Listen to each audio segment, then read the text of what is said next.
This is Virginia Polytechnic Institute and State University.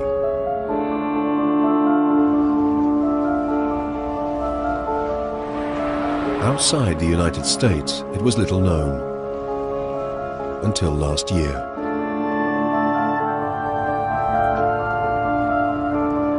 On April the 16th, 2007, one of its undergraduates brought Virginia Tech to international fame. This student, Sung Hui Cho, entered a residence block at around 7 a.m. He went to the third floor. There, he shot a young girl and another student who came to help. Unnoticed, the killer returned to his room. Methodically, he rearmed himself and changed his clothes. Then he posted a package containing video clips and photos from nearby Blacksburg. It was addressed to NBC television. On his return to campus, he went to a classroom building, Norris Hall, chain shut the doors, and calmly embarked on the worst mass shooting in modern American history.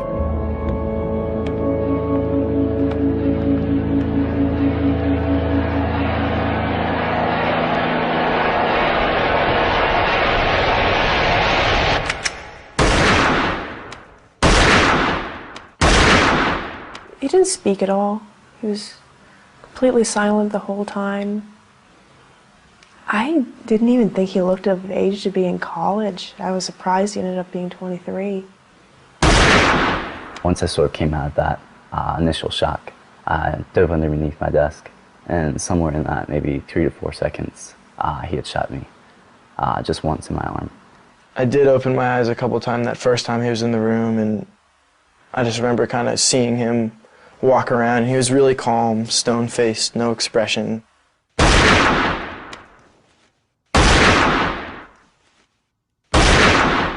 He maybe fired 20 shots total and went down the hall to the next class. And at that point, our class was just decimated. Nobody was moving, nobody was screaming.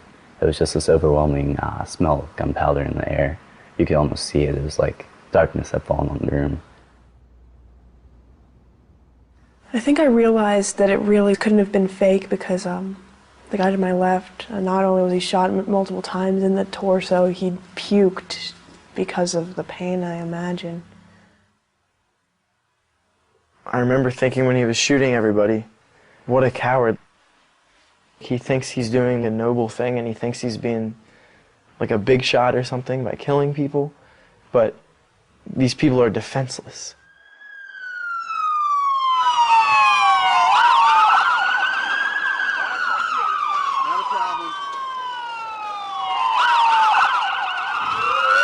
Only 11 minutes after the start of the rampage, the police broke into Norris Hall. Cho heard them enter, put a pistol to his temple, and shot himself.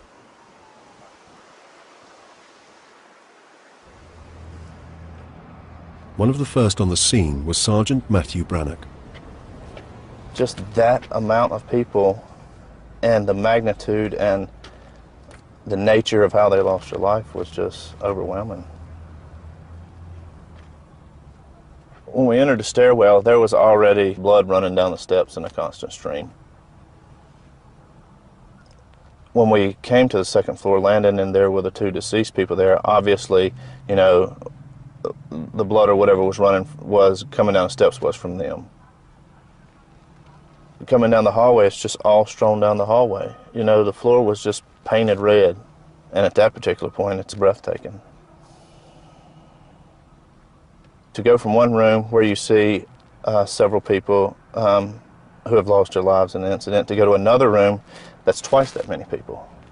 You know, at that particular point, you're starting to get a sense of, you know, wow, this is a tremendous incident. What drives somebody, what state of mind gets them to a position to where you can carry out something like this.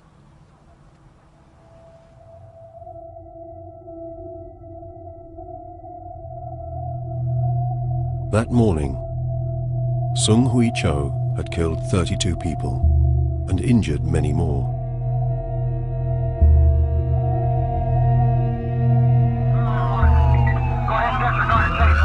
His was the worst example yet of the recent wave of school shootings. In 1 week alone in 2008, there were 4 such attacks in the US.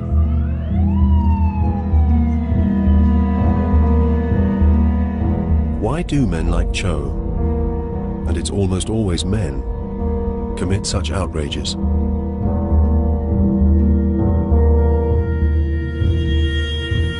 The Virginia police mounted a massive investigation. By the end of the first day, we had upwards of 300 people there. By the second day, we had about 450 people there. We've gathered a ton of evidence.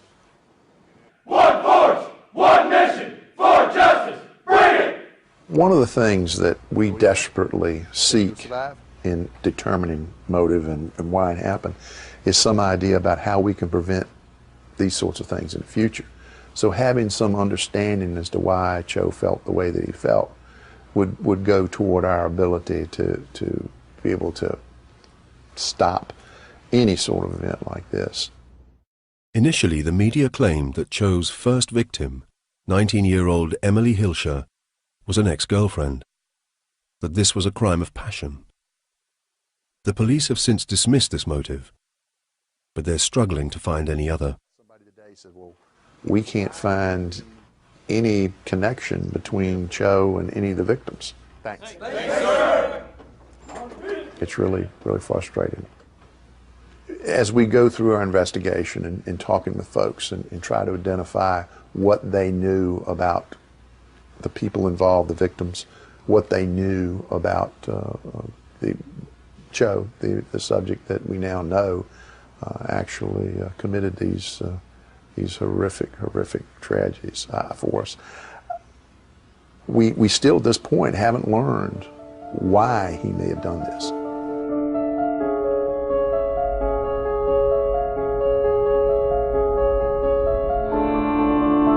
Was Cho then insane? His video sent to NBC certainly seemed delusional. You have vandalized my heart, raped my soul, and torched my conscience. You thought it was one pathetic boy's life you were extinguishing. Thanks to you, I die, like Jesus Christ, to inspire generations of the weak and the defenseless people. On the day of the attack, he had written in red on his arm the bizarre words Axe Ishmael. This was also the name he put as the sender on the package to NBC. Perhaps Cho's killing spree could be explained as a psychotic episode. But his careful preparations were not the spontaneous actions of a madman.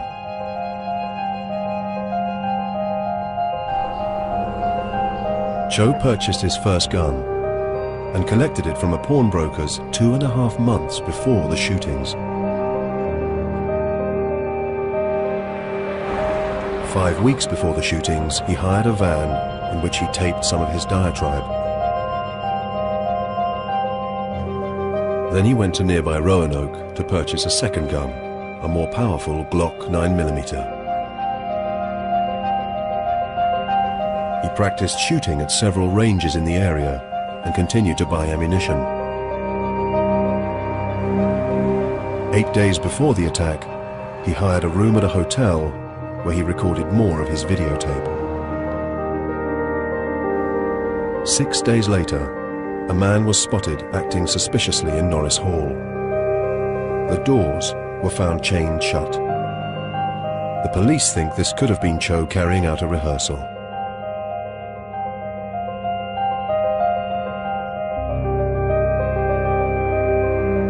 He managed all this without drawing any attention to himself. Someone suffering from psychosis would certainly have found this impossible. Even the student who shared a room with Cho noticed nothing abnormal in his behavior. I had no indication that something like this was coming. Really no indication of any kind of like crazy tendencies at all. He just seemed like a shy, antisocial person. If Cho wasn't mad, what then drove him to commit his terrible crime? In the video statement Cho sent to NBC, he gave his reasons. Do you know what it feels like to be spit on your face and have trash shoved down your throat? Do you know what it feels like to dig your own grave? Do you know what it feels like to have your throat slashed from ear to ear? Do you know what it feels like to be torched alive?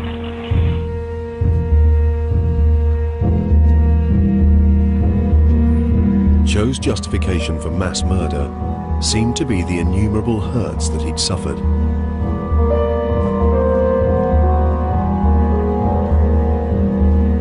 But no one ever witnessed Cho being persecuted.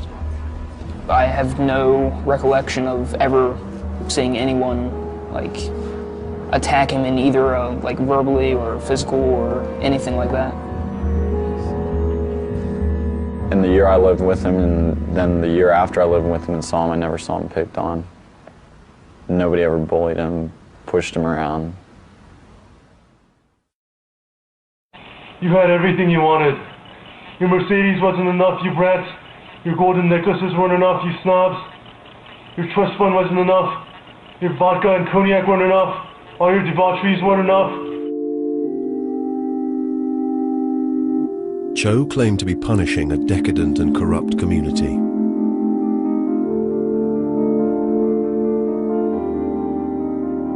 But Virginia Tech is no rich kid's playground. It's a state-funded institution where candidates get in on merit. Virginia Tech's a normal school. We're not all driving Mercedes, and everybody's normal here, and there's no like people, we're not running around, you know, in hardly any clothes and just drinking all the time, you know.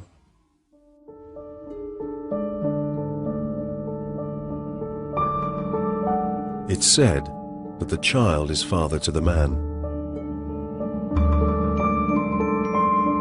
So if Cho wasn't being bullied by rich college kids, can we trace the origins of his bitterness back to hurts he suffered in his childhood?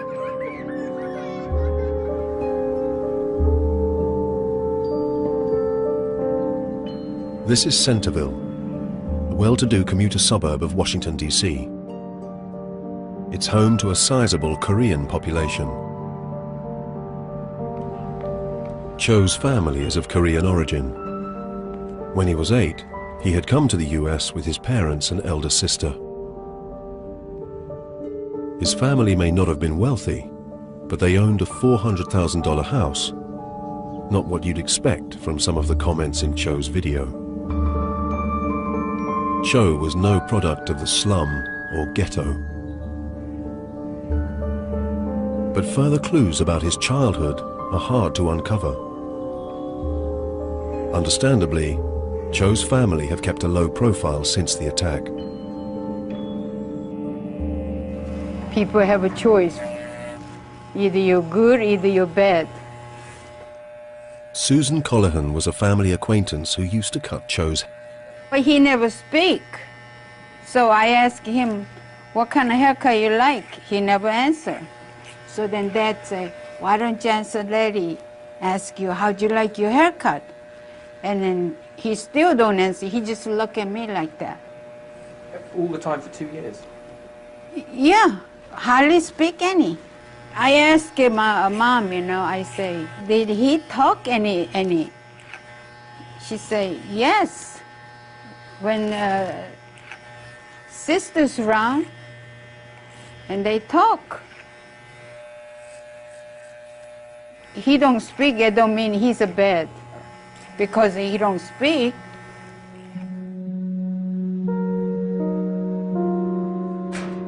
Children can be cruel. Perhaps then this quiet Korean boy was picked on at school.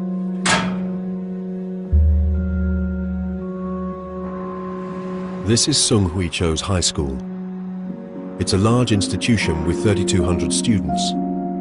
It's in the top 50 high schools in the whole of America.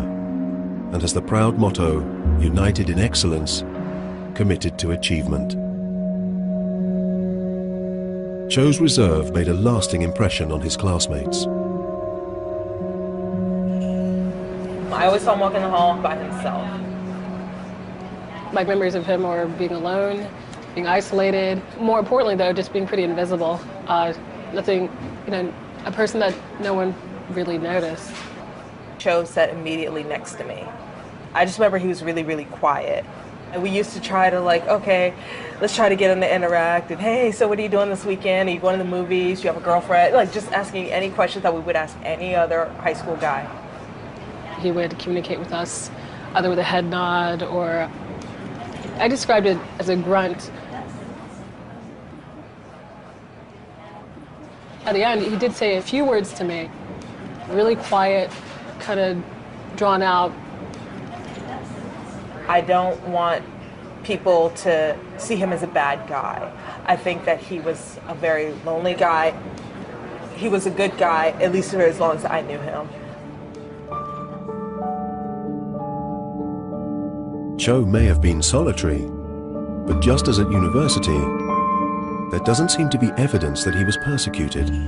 I never saw him being bullied, persecuted, anybody, doing anything. At no point did I witness any type of persecution of Song. I've never heard of him being beat up, or I've never actually witnessed him being verbally attacked. But Cho's school was concerned about his withdrawn behavior. They told his parents that he needed therapy. So, at the age of 13, he was taken to the Center for Multicultural Human Services. It's a charity that offers help to ethnic minorities. Cho went there for 4 years. Dr. James Griffith was his supervisory counselor. I think the thing that was most notable that I always have remembered was the pain of his shyness. No eye contact, only nodding. He would break out in his sweat, that he would seem to really freeze, that he really was unable to respond. Really a palpable pain, just with his anxiety if any question was put to him. Cho's inability to communicate was so severe that he was given art therapy. This is usually used for much younger children, but it meant he didn't have to speak. It certainly provided one point of human contact, one person that he could be with some ease, without high demands, that could be responding to him every week, at least for that hour.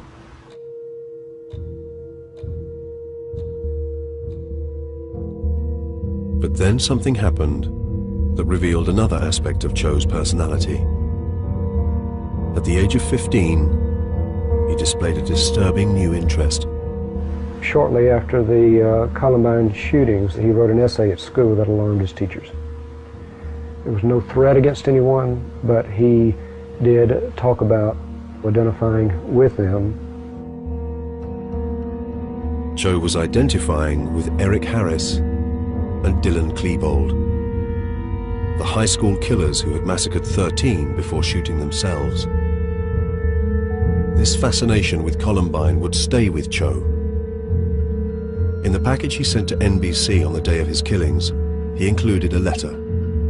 According to the broadcaster, it expresses admiration for martyrs like Eric and Dylan.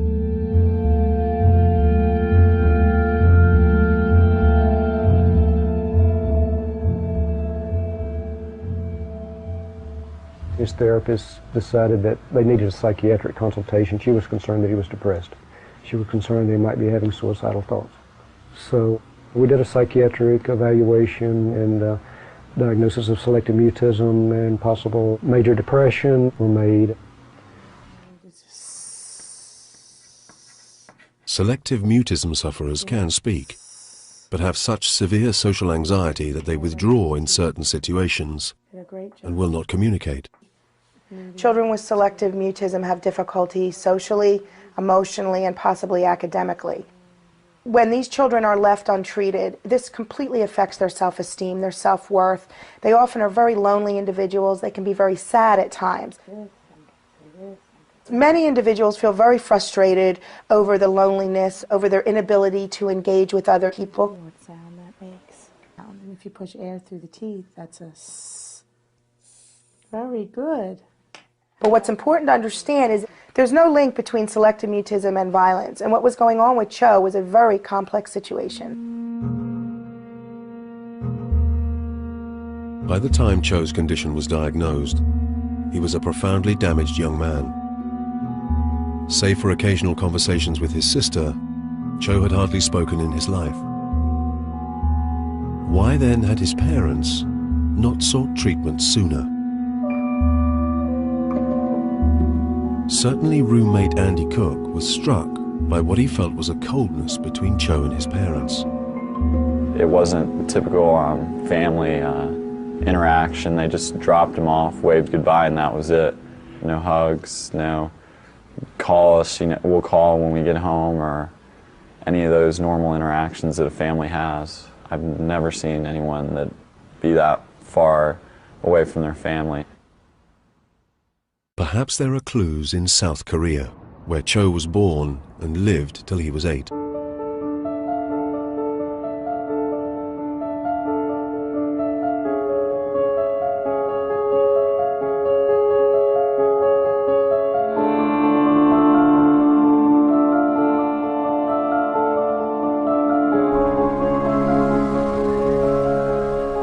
This humble ground floor flat in Seoul was home to Cho, his eldest sister, and his parents.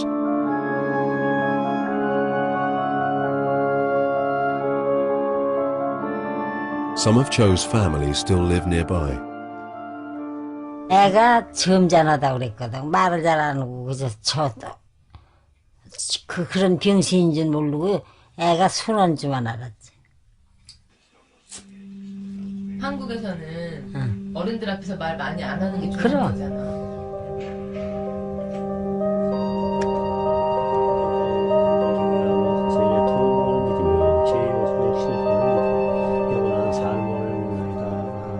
얼마나 그 가슴이 아프겠느냐 이런 생각이 나도 계속 납니다. 그리고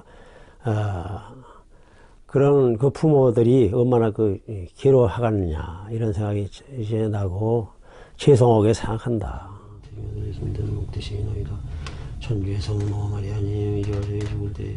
그쪽에도 가만 보면 말이 없어.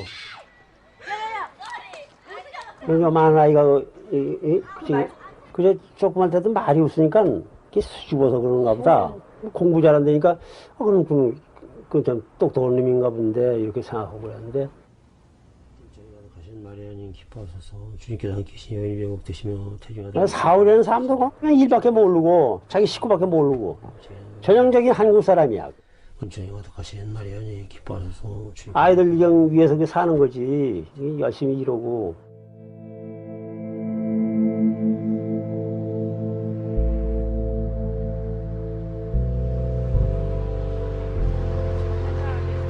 South Koreans work some of the longest hours in the world.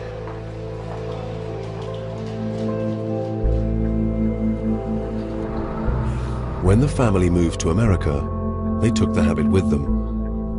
Both parents were employed in the dry cleaning business, often working 7 days a week. As part of the official investigation into the shooting, Dr. Roger Depew was asked to interview Cho's family. He's one of the world's leading criminal profilers. If there's any criticism that I could make, it would be that perhaps they were not home enough.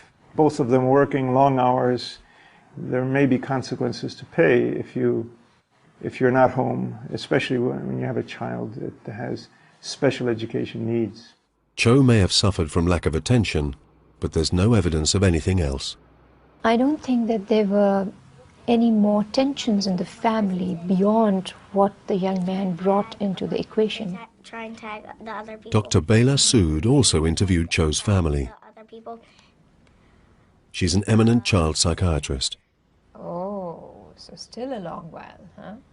In talking with Sang-Wee Cho's sister, Sun, and the parents, it became very apparent to me that they were very caring and concerned family. Do you think you could find this one? The other important thing to understand is that the father described himself as being an introvert throughout his life. And so he really saw Sang-Wee as very similar to him. The father grew up to be fine, and so they just thought that the son would also grow up to be well. Even after Cho was diagnosed with selective mutism, he never got the specialist treatment he required. Well, I think his selective mutism would have benefited most if it had been diagnosed and treated very early, early childhood. By age 13, when he came, there are many developmental stages, many years of childhood in which the assumptions are that it's not only a brain anxiety disorder, but it's also a lifestyle and a whole life that has been organized around it and very hard to change. Although Dr. Griffith didn't have the specialist resources to treat Cho's selective mutism, he continued Cho's counseling and put him on antidepressants. Slowly, Cho's depression lifted. Then, he asked to stop all treatment. His parents were kind of in agreement. He wasn't having symptoms. There was not a compelling reason to press that he continue on it. The task of adolescence is independence, autonomy, responsibility, and saying to your parents, I'm ready to take on my own life, is what kids mostly do. Although Cho was silent and isolated, his interests were those of a normal adolescent. For a high school assignment, he wrote, I like to listen to talk shows and alternative stations, and I like action movies. My favorite movie is X-Men. Favorite actor is Nicolas Cage. Favorite band is U2.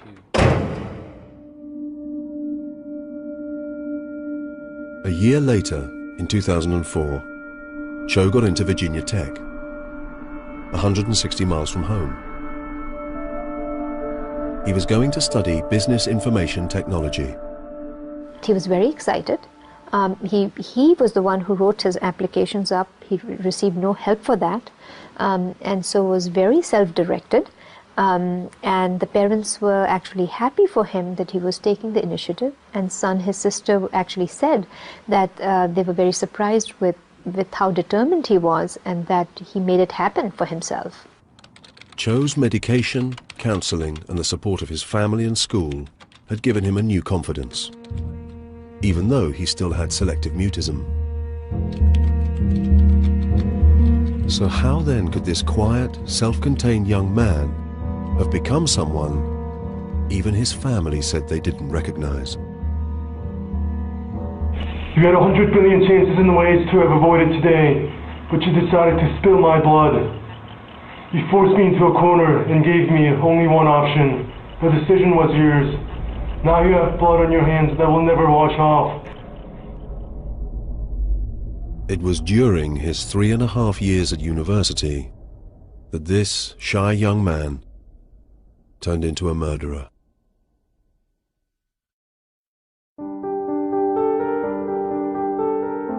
Even by American standards, Virginia Tech is a big university.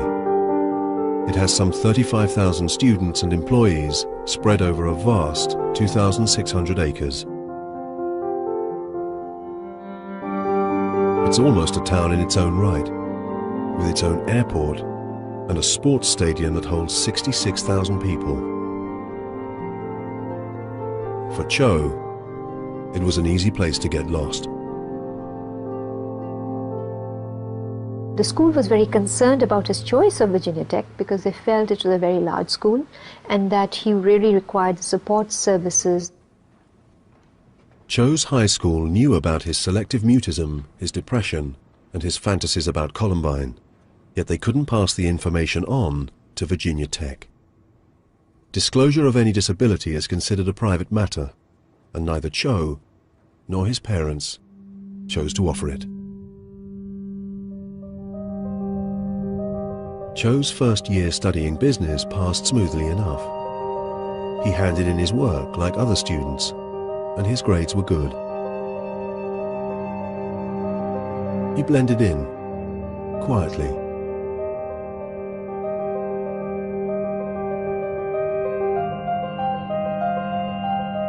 Then, Cho's ambitions took an unexpected turn. At home for the summer holidays, he felt inspired to write a novel, a work of romantic fiction. His parents and sister Sun were enthusiastic. What Sun says is that they were actually quite happy for him, that he was becoming excited about something, and that he was looking at it as a possible sort of career for himself. Back at Virginia Tech, Cho pursued his new vocation.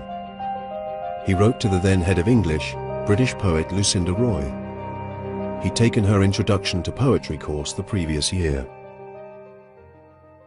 When he inquired about his novel in the first instance, I really did try to discourage him from launching into a career too quickly because I thought he'd be rejected. The novel was a romance in a way about someone seeking love and redemption, really. But, you know, he was not a great writer and he didn't have a great deal of insight, so it was more like a kind of teenage angst thing. I explained to him why it was really important to think about taking many classes over many years and honing your craft. Early in 2005, Cho decided to hone his craft and switched his course to English. He'd not been good at English at school, being more suited to maths, but Cho had discovered the joys of self-expression. Dr. Roger Depew has studied Cho's writings closely. Here's something that didn't take social skills and interaction and all of that. This is something you could do solitarily. You know, you could do this by yourself and just let your fantasy out and on the pages, and people would be amazed and astounded by what you produce. Well, it didn't happen that way, you know. Cho's efforts were not a literary sensation. His grades were poor, and then later that year, a publisher rejected his proposal for a novel. He gets less than the level of praise or the level of acceptance that he had hoped for. Instead, he gets criticism and even some bad grades. He can't bring it off, you know. And when his son says, lots of people have books rejected, and maybe I could help you, maybe I could edit it, and he wouldn't allow her to read the book. His sister was a very intelligent young woman, a graduate from Princeton University. There's always some kind of sibling rivalry, you know.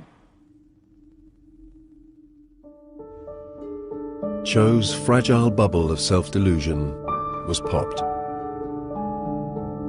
As 2005 ended, his behavior became increasingly odd, even defiant. In my British literature class, he sat in the back corner and he didn't introduce himself as anything but question mark. And of all the questions the teacher prompted when she asked him to introduce himself, that was the only one he answered. First, Cho just seemed shy to us, but once he really went out of his way to make sure that nobody could interact with him, it did come off as arrogant. When he came into the class, he would keep his head down and walk straight to his seat. He would just sit back there and do nothing. I tried to say hi to him once, he didn't respond, and if anybody else said anything to him, he didn't respond to them either. And when the class was over, he would leave without running into anybody, talking to the professor, anything. He's the most antisocial person that I've ever met. Professor Giovanni got in touch with me, I believe by email and also verbally, to let me know that she didn't wish to teach this student that she had in her class anymore. She was very concerned about him, and that he'd been rude, she felt, and that something that he'd written seemed disturbing to her. So I wrote to him, and I recognized the name, and I realized I'd had him before. And he walked in, and he had a a cap that was pulled down very low over his eyes, and sunglasses on.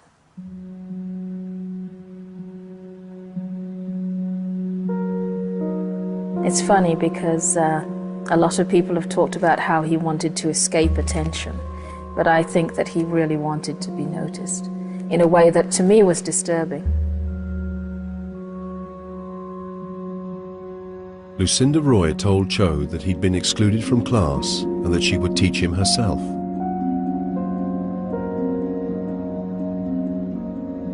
Then he left the room, but he was so sad, it seemed to me, that I ran after him and gave him a copy of one of my books and just said, here, this is for you, would you like to read that? And it seemed to me that he was crying. The two of them met several times. Although these were tutorials, Dr. Roy encouraged him to go to counselling and tried hard to understand him. I would ask him a question, and he would take between 10 to 20 seconds to respond. When you're waiting for someone to respond, it is a very, very long time. And then when he would respond, it would be in a whisper, a voice that was rather like this, that you could hardly hear. And he would always speak like that. I did ask him whether or not he was depressed, and he did say that he was. And I asked him whether he was lonely, and he did say that he was. He said that he had no friends, and that that was very difficult.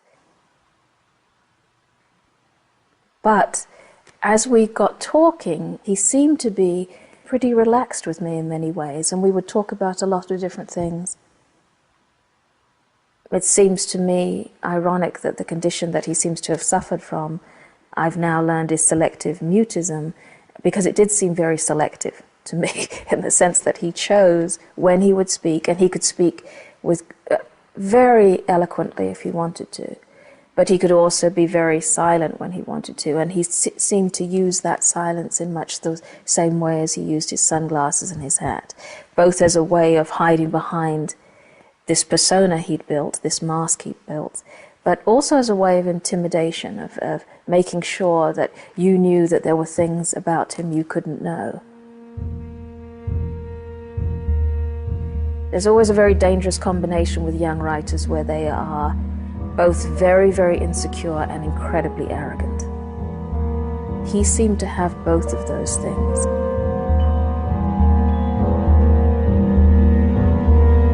Andy Cook was one of Cho's dorm mates that year. He went out of his way to befriend him. I'd talk to him a lot, but never get anything back, and that'd be quite frustrating. But finally, one Friday, we asked him if he wanted to go to a frat party with us, and he agreed. From what I could tell, that was his first time being around that type of environment.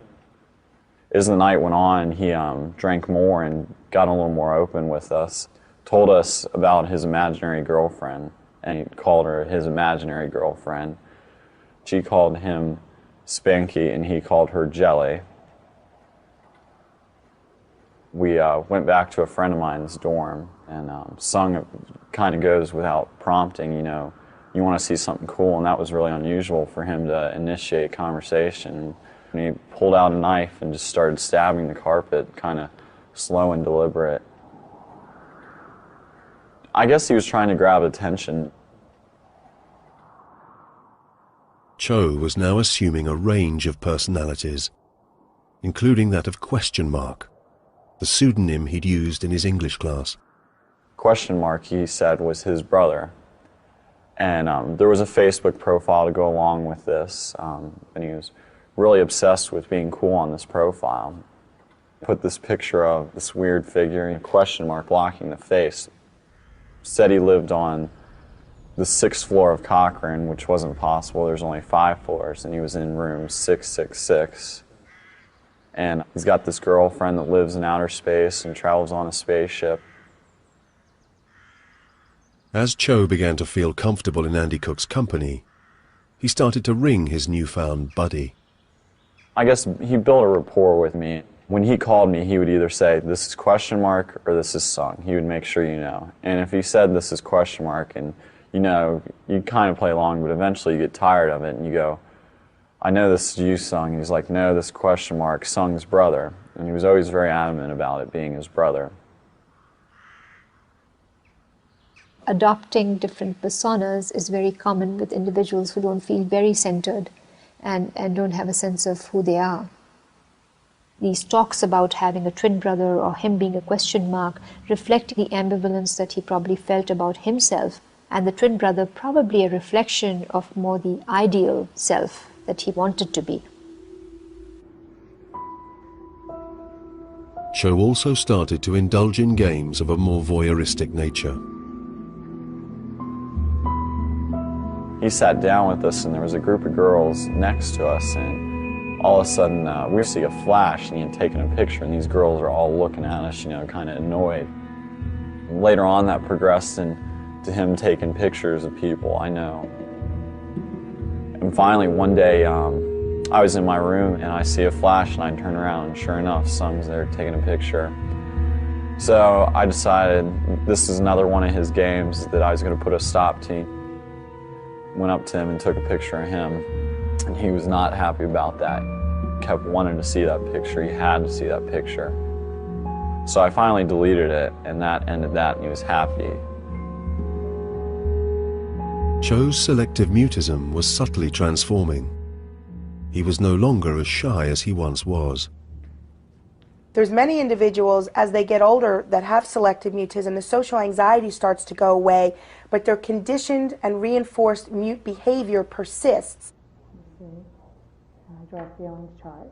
And individuals learn to live in that kind of a world, and that's how people see them, and that's how they see themselves.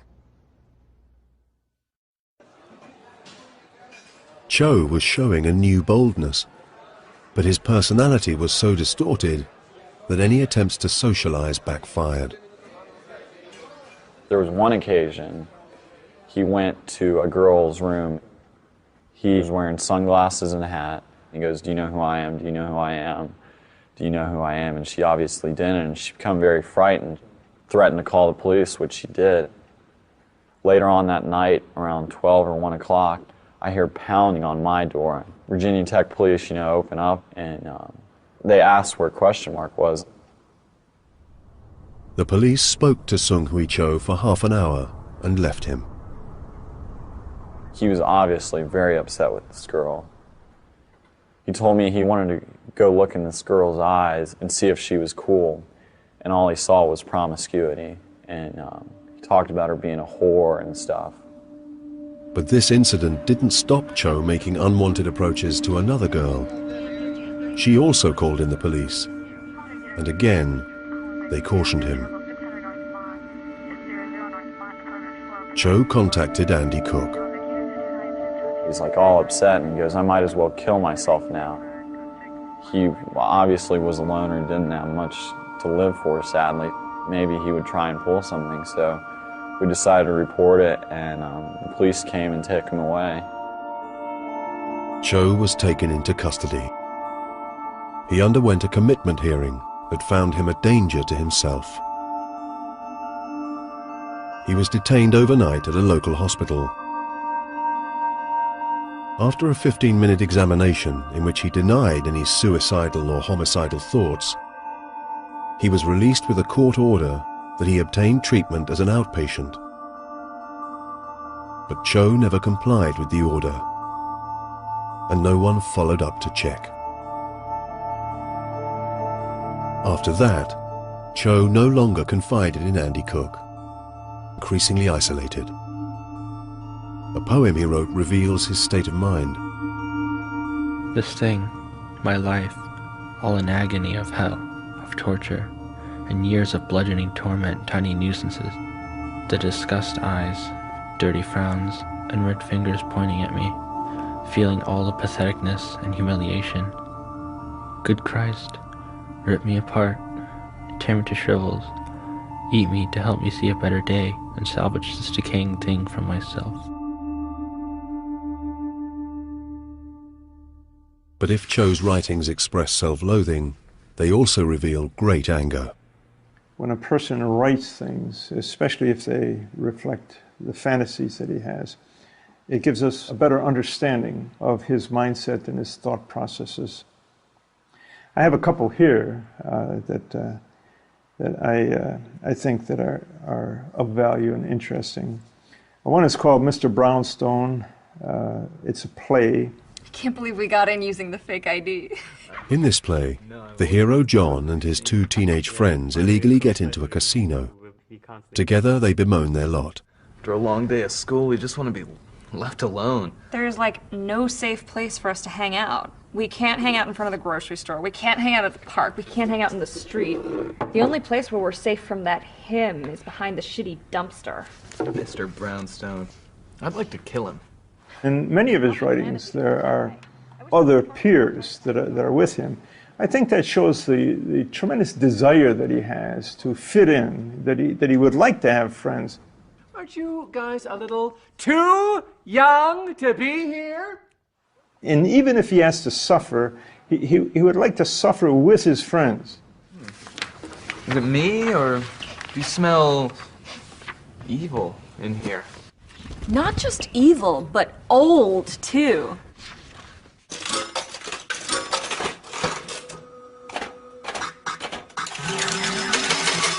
I won. You won! Oh! We're rich! No more Mr. Brownstone!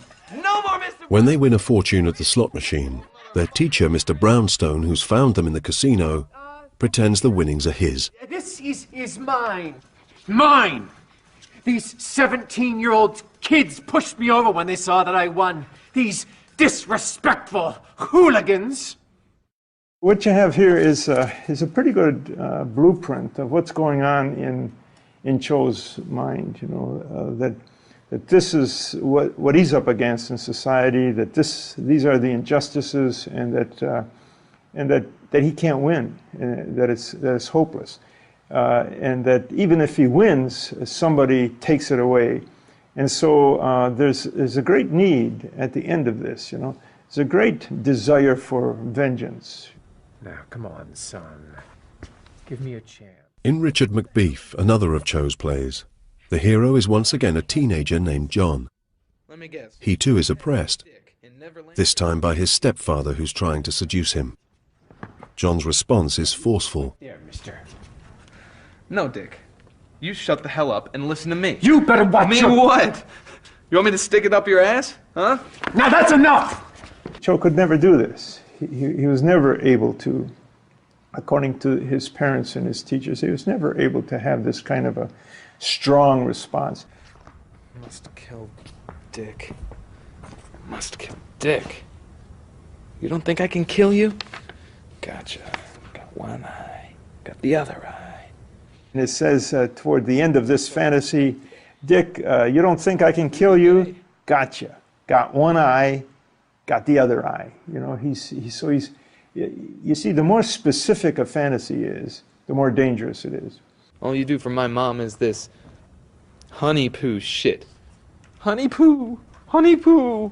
Prematurely ejaculating piece of dick shit! Motherfucking McBeef. How dare you talk to your stepfather like that? Eat this, you giant tree-trunk piece of ass! Now that's enough! The play ends with the stepfather killing the young anti-hero. There are destructive fantasies in all of the writings. Those destructive fantasies have to do with destroying others and with self-destruction. Time and again, Cho's protagonists battle against oppression. The fantasy of victimhood is always more appealing than the reality of failure. 2007 was to be the year of Cho's graduation. Everyone was discussing future jobs and prospects. Reluctantly, so was Cho. As with many Asian families, the notion of not having employment is always very concerning to parents. So I did get that sense in the interview with them that they asked him, what are you going to do after your graduation? Do you need to go to graduate school? And he said, no. Okay, so should we find some work for you, or do you need help with that? And he said, no. So they probably were beginning to wonder what was going to happen, and so was he. But the market for mediocre English majors is never very promising, and Cho couldn't come to terms with his own failings. Instead, he came up with a new fantasy that would end his misery and bring him a blaze of glory. A persona he called not Question Mark or Spanky, but Axe Ishmael. He could not succeed, so he said, okay, how can I leave a mark in a way which no one can take away from me? And how do you do it in a way which would grab the world's attention? He was sort of moving away from this victim role of someone who the world did not consider sort of strong into creating a sort of a macho image for himself, donning this persona where the aggression towards himself and aggression towards the world are put together, forms this final act of revenge on the world. He lays out this plan and his role in the plan. He begins to feel much better about himself. He begins to see himself as a person who can pull this off. He can do this. Cho had captioned the photos he sent to NBC, and some of these photos with their accompanying text have been released, with the swearing excised. Oh, the happiness I could have had mingling among you hedonists, being counted as one of you, only if you didn't the living out of me. You could have been great. I could have been great. Ask yourself what you did to me to have made me clean the slate. Are you happy now that you've destroyed my life? Now that you've stolen everything you could from me? Are you happy now? All the you're giving me, right back at you, it's hollow points. Don't you just wish you finished me off when you had the chance? Don't you wish you could have killed me?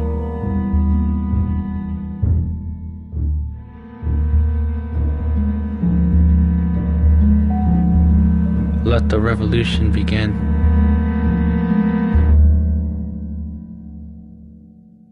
Once the fantasy gets to a certain point, they're all the enemy. Doesn't really matter specific names anymore. You're striking out against society, against a situation that would not include you, would not allow you full participation.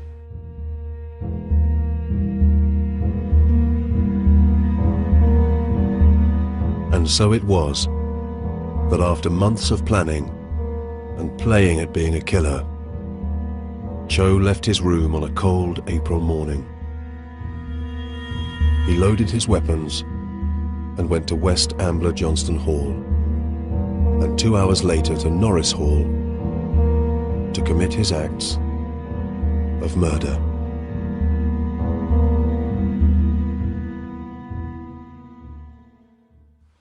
It was a snowy Monday. Our class was about 9 o'clock, 9:30, and so I remember waking up and seeing the flurries outside, so I started thinking, okay, time to get dressed and get to class, and a friend of mine picked me up and took us in, and we were already late, of course.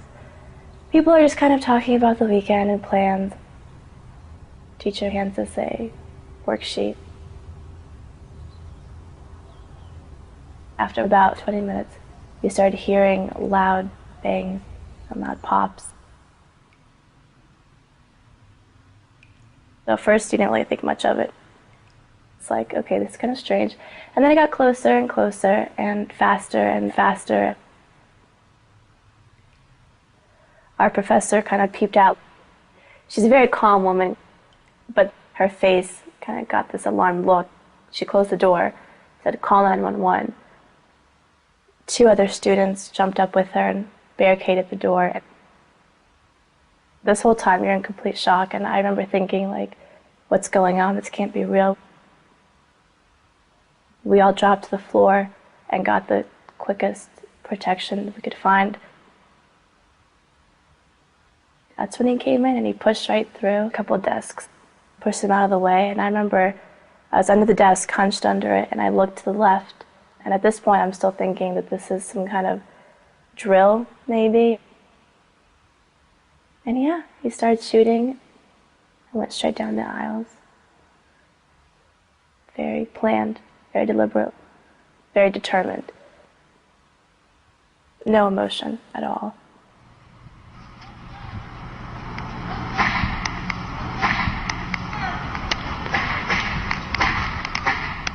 Every so often when he would fire it, they'd be accompanied by a yelp or a scream. I remember a bullet hit the wall 2 inches above my head. I remember looking up and the powder from the wall brushed my arm and I could smell the debris and I was just like, this is real. It was all pretty much a blur after the first bullet hit and the searing pain.